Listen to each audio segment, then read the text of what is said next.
Eu estou aqui com a Marisol Merino, que é advogada da ProBem, que é a Associação de Proteção e Bem-Estar Animal. Tudo bem, Marisol? Boa tarde. Bem-vinda, boa tarde.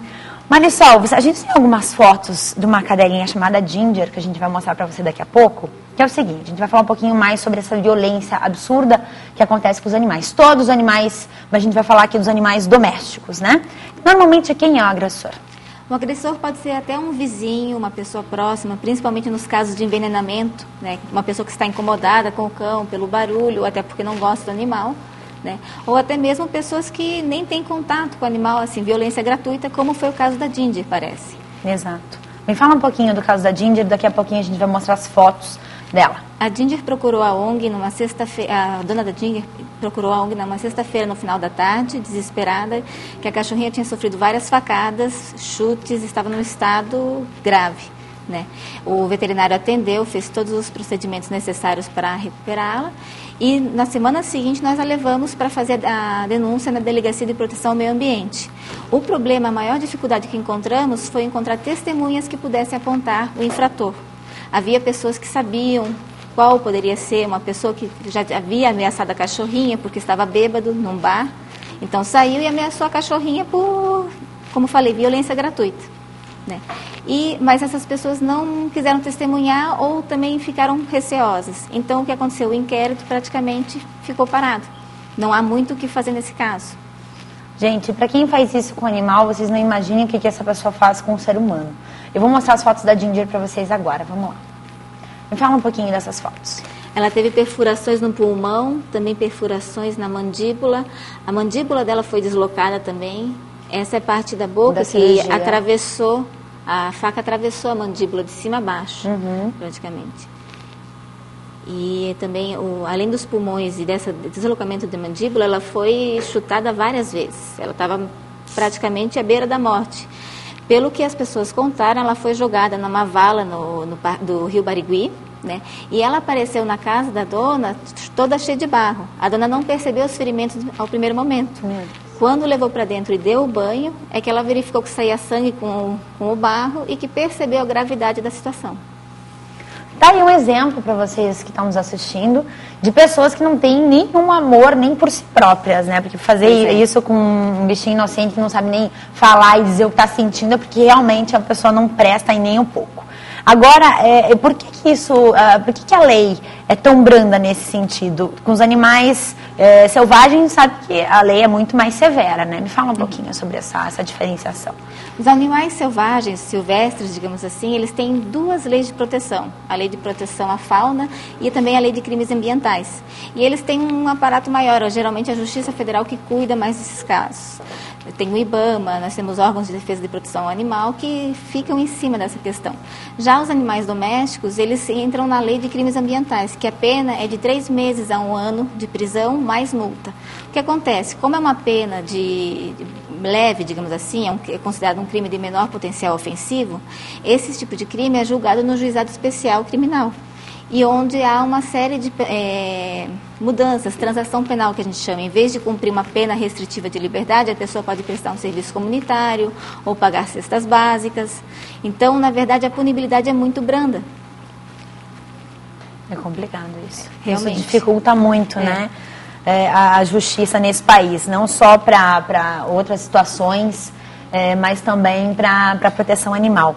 Doutora, agora como que é possível as pessoas fazerem denúncias? Eu gostaria que a senhora explicasse isso, porque às vezes as pessoas chegam numa ONG, desesperadas querendo denunciar, e não é lá que vai funcionar, né? Tem que ter essa explicação.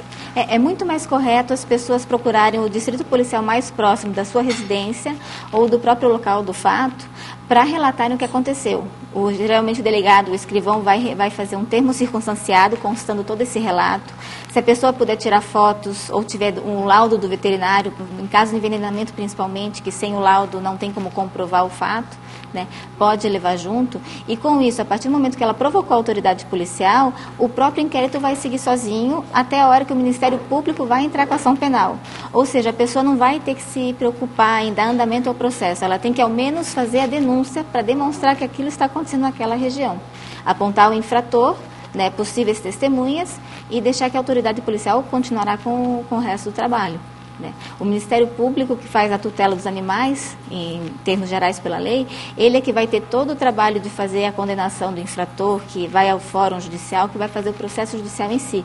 Muitas pessoas têm receio porque acreditam que não, que elas vão ter um trabalho muito grande, têm medo de represália, o que também é muito difícil, porque geralmente as pessoas recebem todo o apoio do Ministério Público e das entidades de defesa animal. Então não tem o porquê ter medo. Não, realmente não. É só mesmo ter aquela consciência de que quanto mais a gente deixa essas questões acontecerem e fecharmos os olhos a isso, vai ser cada vez mais frequente. A impunidade gera violência, a gente já sabe disso, né? Nós tivemos um caso, eu não fui aqui no Paraná, mas eu acompanhei, acho que muitas pessoas ficaram sabendo de um cãozinho em Brasília que foi agredido pelo próprio dono, que também é muito comum o agressor ser o próprio dono. Né? O que aconteceu? Os vizinhos viram que era uma agressão sistemática, várias vezes que era agredido, uma vez, outra por semana, sempre estava com uma patinha quebrada, sangrando. Eles denunciaram o próprio vizinho para o IBAMA. O IBAMA aplicou uma multa de R$2.000 e ainda vai encaminhar para o Ministério Público as providências necessárias para que façam a ação penal. Então, e esse cão foi encaminhado para adoção? Para uma nova família. Então, você veja, além de ajudarem já o cão, não sofreram nenhuma represália e contribuíram para evitar que isso se repetisse. A violência gratuita contra os animais é muito séria. Muitas pessoas não ligam para esse tipo de situação. Mas o que vai acontecer com esse agressor? Com certeza ele vai evoluir e vai começar a agredir seres humanos, os seus filhos, parentes, pessoas desconhecidas, enfim, a impunidade gera realmente a violência. Se as pessoas começarem a fazer cada um a sua parte, na verdade, doutora, cada um denunciar o que está vendo, as coisas vão começar a mudar de figura.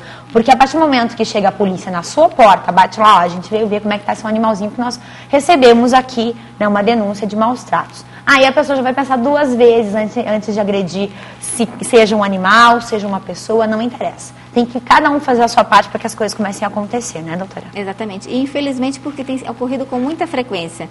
Então, por mais que a gente faça um trabalho, é difícil a gente abranger todas as ocorrências. Mas se todo mundo, em toda a cidade, começa, eu vi que aconteceu isso, posso ir no distrito policial, posso fazer a denúncia junto ao Ministério Público, comunicar ao Ministério Público disso, ou até mesmo ao IBAMA ou aos órgãos de defesa estaduais, como o Instituto de Proteção Ambiental do Paraná, então são mais pessoas já mostrando a situação, a real situação, e aproveitando para que tenha uma punibilidade maior, uma eficiência maior na aplicação da punição. Por isso que a gente já fala da adoção consciente. Se você quer um animal, você vai comprar esse animal, você vai adotar. O mais importante é realmente adotar para que a gente possa dar uma casa para esses animaizinhos que estão na rua precisando tanto. É ter a adoção consciente, você adotar com consciência, sabendo que aquele animal vai viver muitos anos, vai fazer parte da sua família por muitos anos. E não simplesmente adotar agora, daqui a um mês, você jogá-lo na rua. Isso é uma das formas mais graves também de violência contra esse animal que se acostumou com a sua família e de repente vai ter que se virar na rua, morar e comer comida de lixo e dormir no meio da chuva. Tem que ter um pouquinho de consciência com esses também. Que geralmente são os que mais sofrem com os maus tratos. Exato. Porque não tem nenhuma proteção, estão na rua, totalmente desprotegidos. Agora vamos passar para quem está nos assistindo, doutora, as novidades sobre a legislação da proteção animal e como que é possível, vamos só repetir a forma de fazer denúncia. Certo. A forma de fazer denúncia geralmente é em qualquer distrito policial próximo da sua residência ou do local do acontecimento, do fato, ou então na Delegacia de Proteção ao Meio Ambiente, no Bacaxeri. Fica na Avenida Erasto Gettner, bem em frente à base aérea do Bacaxeri. Ou, como eu lhe falei, no Ministério Público também pode ser feita uma representação com um relato do fato, fotos, de preferência, laudo, tudo que puder comprovar para que o Ministério Público tome a providência necessária. Né? Existe também o IBAMA e o Instituto de Proteção Ambiental do Paraná. Todos esses órgãos eles têm um dever com relação à proteção da fauna e da flora, inclusive de animais domésticos. Então, eles podem auxiliar, podem fazer o que for possível para evitar novos casos desses. Tá certo. Doutora, vamos passar então o telefone da ProBem para quem está nos assistindo, o contato de vocês. ProBem é uma ONG fantástica que cuida desses animais que sofrem violência. Vocês também promovem feiras de adoção, as pessoas podem ir nessas feiras. Quem tem interesse em fazer uma adoção consciente pode conhecer todas as feiras que vocês fazem, né? O nosso telefone é 9950-5102 e nós temos o site também, probem@probem.org. Ok, perfeito. Muito obrigada, viu, pela tua presença aqui. Obrigada e por mais você, uma vez, Carla. parabéns pelo teu trabalho. Muito obrigada. Muito importante isso. Então, adotar com responsabilidade, isso é o mais importante. Então, ame o seu bichinho. Quem ama os animais, com certeza está muito mais próximo de Deus.